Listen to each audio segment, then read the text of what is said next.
আসসালামু আলাইকুম, welcome back to my channel. সারা বছর পছন্দের খাবারের তালিকায় নিহারি একটা কমন খাবার। বিভিন্ন এলাকায় এই নিহারি রান্নার রেসিপি ভিন্ন ভিন্ন হয়ে থাকে, তবে রান্না এবং স্বাদের পরিপূর্ণতা আনতে কিছু টিপস ফলো করলে একটা পারফেক্ট রেসিপি তৈরি করা যায়। তাই আমি আজ আপনাদের সাথে শেয়ার করব খাসির পায়ার নেহারি বা খাট্টা রেসিপি। নেহারি রান্নার জন্য আমি বাসায় তৈরি মশলা ইউজ করব।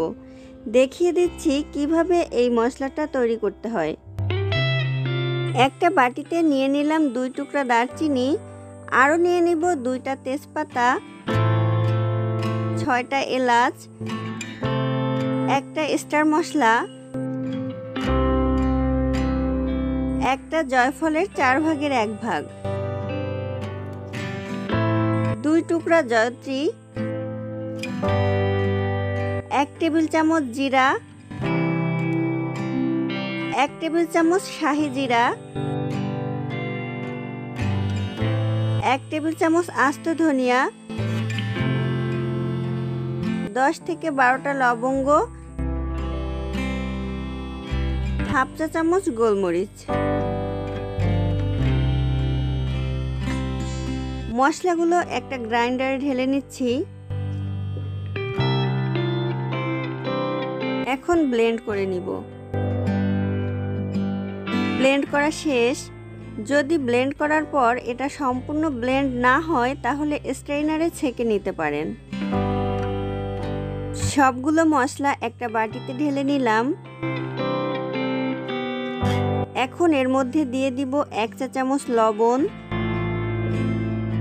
1 চা চামচ মরিচ গুঁড়া, 1 চা চামচ হলুদ গুঁড়া। এখন সবগুলো উপকরণ একসাথে মিশিয়ে নিব। আমার নেহারি মশলা একদম রেডি। আমি যতটুকু মশলা এখানে তৈরি করেছি এতে 1.5 কেজি নেহারি রান্না করা যাবে। আমি এখানে প্রসেস করা 8 পিস খাসির পা নিয়েছি। প্রত্যেকটি পা আমি 2 টুকরা করে কেটে নিয়েছি। আপনি আপনার পছন্দ মতো পিস করে নেবেন।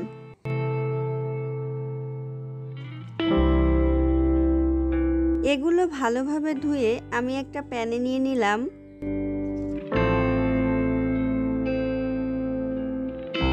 দিয়ে দিলাম আদা রসুন ও পেঁয়াজের পেস্ট। এখানে আমি হাফ কাপ পেঁয়াজ, 2টা বড় সাইজের রসুন এবং মাঝারি সাইজের 2 টুকরা আদা পেস্ট করে নিয়েছিলাম। ভিডিও করার সময় ওই ফুটেজটা নিতে ভুলে গেছি, তাই মুখে বলে দিলাম। নেহারি মশলা দিয়ে দিব 2 টেবিল চামচ। সাথে অ্যাড করছি হলুদ গুঁড়া 1 চা চামচ, লাল মরিচের গুঁড়া 1 চা চামচ, ধনিয়া গুঁড়া 1 চা চামচ, তেল দিয়ে দিলাম 1 কাপ। এবার সবগুলো উপকরণ ভালোভাবে হাত দিয়ে মেখে নিতে হবে।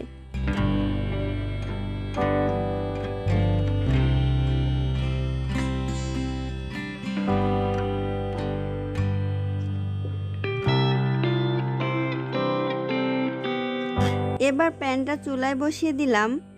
মিডিয়াম টু লো হিটে নেড়েচেড়ে কষিয়ে নিব।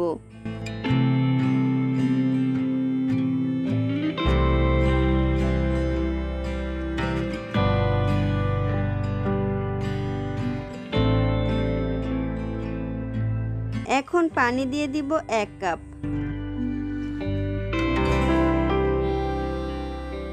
নেড়েচেড়ে একটা ঢাকনা দিয়ে ঢেকে রাখবো 5 মিনিটের জন্য।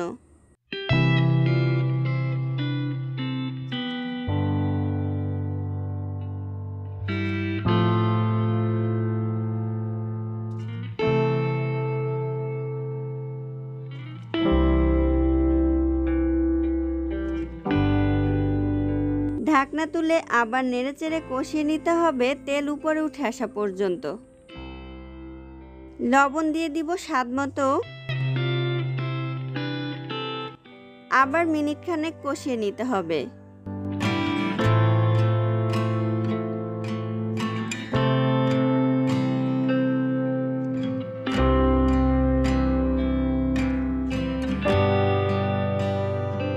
এখন গরম পানি দিয়ে দিব 8 কাপ। গরম পানি দিলে নেহারির স্বাদটা অনেক ভালো হয় এবং পায়াগুলো খুব তাড়াতাড়ি সিদ্ধ হয়।